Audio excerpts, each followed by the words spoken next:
ये तो बहुत आसान है। एबी को यूनिवर्सल क्या बोलते हैं, डोनर बोलते हैं, ठीक है, और एबी को यूनिवर्सल गेनर बोलते हैं। यानी ओ ग्रुप के जो लोग हैं वो किसी को भी अपना खून दे सकते हैं, ठीक है। एबी ग्रुप वाले जो लोग हैं वो किसी भी ग्रुप का खून ले सकते हैं। आप ब्लड के बारे में जानते होंगे, ठीक है। ब्लड किससे बना है, आरबीसी से बना है, ठीक है। ब्लड किससे बना है, डब्ल्यूबीसी से भी बना है, ठीक है। और इसमें क्या रहता है, इसमें जल्दी से बताइए, प्लेटलेट्स भी रहता है। यानी 3 कंपोनेंट हैं ब्लड के, प्लेटलेट्स, आरबीसी, डब्ल्यूबीसी और प्लेटलेट्स। ये तीनों की तीनों चीज़ें किस में होती हैं, लाल रंग के लिक्विड में, ठीक है, जिसे बोलते हैं क्या, प्लाज्मा। किसी भी शरीर में यदि ब्लड की पहचान करना है कि आपका कौन सा ग्रुप है तो क्या देखा जाता है, उसके लिए एंटीबॉडी देखी जाती है, ठीक है, और एंटीजन की जरूरत पड़ती है, ठीक है। एंटीजेंस ये आप लोग समझते होंगे। एंटीबॉडी तो हम लोग सीख लिए, कोरोना ने हम लोगों को सिखा दिया कि एंटीबॉडी जल्दी से शरीर में बना लो। ऐसा क्यों बोल रहा है, क्योंकि ये शरीर के डिफेंस सिस्टम है, ठीक है। इम्यून सिस्टम को ये मजबूत रखते हैं, आपके इम्यून सिस्टम को अलर्ट रखते हैं, ठीक है। यदि कोई भी फॉरेन सब्सटेंस आ रहा है तो उसको पहचान लेते हैं लोग, ठीक है, उसको डिस्ट्रॉय कर देते हैं। और एंटीजन आप लोग पता है क्या, ये रोगाणु होते हैं, ठीक है, ये रोगाणु है। एंटीजन से ही तो लड़ना होता है एंटीबॉडीज़ को, ठीक। जैसे कोरोना वायरस क्या था, एक एंटीजन है, ठीक है, एंटीजन था। लेकिन ये मत समझना कभी कि एंटीजन हमेशा ही नुकसानदायक होते हैं। एंटीजन आपकी बॉडी में ऑलरेडी प्रेजेंट है, ठीक है। ये भी प्रोटीन है, ठीक है।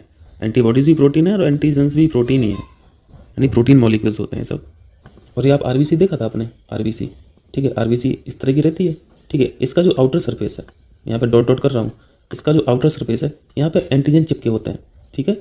एंटीजन यहाँ पे चिपके होते हैं। अब इतना याद रखो, एंटीबॉडीज़ जो है, एंटीबॉडीज़ इस लिक्विड में है, ठीक है, यानी प्लाज्मा में है। सीखा आपने, ठीक। अब जिनके पास ए ग्रुप वाला ब्लड ग्रुप है, यानी उनके पास आप ये भी कह सकते हो कि ए टाइप की उनके पास एंटीजन है, ठीक है। ए टाइप की एंटीजन है और बी टाइप की एंटीबॉडी है, ठीक है। अब एंटीबॉडी कहाँ पे है ये आपको समझ में आ रहा है। प्लाज्मा जो लिक्विड भरा है इसमें एंटीबॉडीज़ रहती हैं और एंटीजन जो है वो आरबीसी के ऊपरी सतह पर चिपकी रहती हैं। इसी तरह बी ग्रुप वाले इंसान में क्या होगा, बी टाइप का एंटीजन रहेगा, ठीक है, बी टाइप का एंटीजन रहेगा और ए टाइप की एंटीबॉडी रहेगी, ठीक। एंटीजन एंटीबॉडी आप लोग समझते हैं, अभी हम लोगों ने सीखा।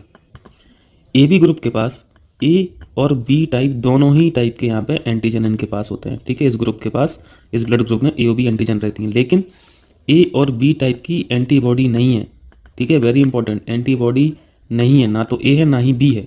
और ओ ग्रुप में जो लोग हैं उनके ब्लड में अपोजिट हो जाता है ए बी के, यानी यहाँ पे ए और बी टाइप के जो एंटीजन होते हैं वो दोनों ही एंटीजन नहीं है इनके पास, लेकिन इनके पास ए और बी दोनों टाइप की एंटीबॉडीज़ प्रेजेंट हैं, एंटीबॉडी प्रेजेंट है। ये जब ब्लड ट्रांसफ्यूजन होता है, यानी ब्लड एक दूसरे को जब हम लोग देते हैं, तो ये एक्चुअली हो क्या रहा है, यहाँ पे मिक्सिंग ऑफ ब्लड हो रहा है ना। आप दूसरे को ब्लड दे रहे हैं अपना, उसका जो ब्लड है और आपका ब्लड है वो जाके अंदर मिक्स करेगा। तो जो उसको जो ज़रूरत थी आपने वही ब्लड दिया तब तो ठीक है। अगर दूसरे ग्रुप का ब्लड अगर वो पा गया तो फिर क्या होगा, यहाँ पे तबाही मच जाएगी। किसकी, एंटीजन और एंटीबॉडीज़ में रिएक्शन हो जाएगा, ठीक है। और क्या होगा अल्टीमेटली, यहाँ पे ब्लड क्लॉटिंग हो जाएगा, ब्लड क्लॉटिंग, ठीक है। अब इसके बाद हम लोग बहुत इंपॉर्टेंट सीखने वाले हैं। अब आपको यहाँ पे समझ में आएगा कि हम अगर ए ग्रुप वाले इंसान को बी ग्रुप वाला ब्लड दे दें तो क्या तबाही मचेगी।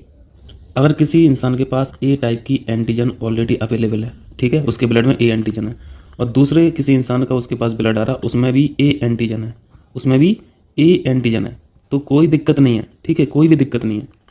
ऐसे ही अगर किसी इंसान के ब्लड में बी टाइप की एंटीबॉडी है, बी टाइप की एंटीबॉडी है, और दूसरे इंसान का ब्लड इस इंसान में जा रहा और उसके पास भी बी टाइप की एंटीबॉडी है, तो कोई भी दिक्कत नहीं, ठीक है, कोई भी दिक्कत नहीं। अब दूसरा केस लीजिए, किसी इंसान के पास ए टाइप की एंटीजन है, ठीक है, ए टाइप की एंटीजन है। अगर इसको आप ए टाइप की एंटीबॉडी भी दे देंगे, ए टाइप की एंटीबॉडी भी दे देंगे तो क्या होगा, ए एंटीबॉडी इस ए एंटीजन को खा जाएगी पूरा। समझ में आ रहा ना, ये खा जाएगी। इसी प्रकार किसी इंसान के पास बी टाइप का एंटीजन है, ठीक है, और दूसरे ब्लड से बी टाइप का एंटीबॉडी भी आ गया, ठीक है, बी टाइप का एंटीबॉडी भी आ गया, तो ये बी टाइप का एंटीबॉडी इस बी टाइप के एंटीजन को खा जाएगा। तो अल्टीमेटली क्या होगा, आपका हो जाएगा ब्लड सेल्स डेड, ठीक है, खून मर जाएगा, गुच्छा बन जाएगा खून का शरीर में, ठीक है, क्लॉट कर जाएगा।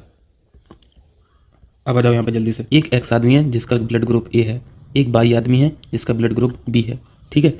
एक्स को खून की ज़रूरत है, ठीक है, वाई का खून उसके पास पहुँच गया। अब देखो क्या तबाही मचेगी। एक्स के पास क्या है, ए ग्रुप का है और उसके पास ए एंटीजन है, ठीक है। अब वाई का खून जा रहा और वाई के खून में क्या है, ए टाइप की एंटीबॉडी है, ए टाइप की एंटीबॉडी जब इस ए एंटीजन से मिलेगी, ए टाइप के एंटीजन से, तो क्या होगा, ख़त्म कर देगा। ए एंटीबॉडी इस ए एंटीजन को ख़त्म कर देगी, ठीक है। ऐसे ही एक्स के पास ए ग्रुप है और उसके पास बी टाइप की एंटीबॉडी है, ठीक है, और इसके पास खून जाना है वाई का जिसके पास बी टाइप की एंटीजन है।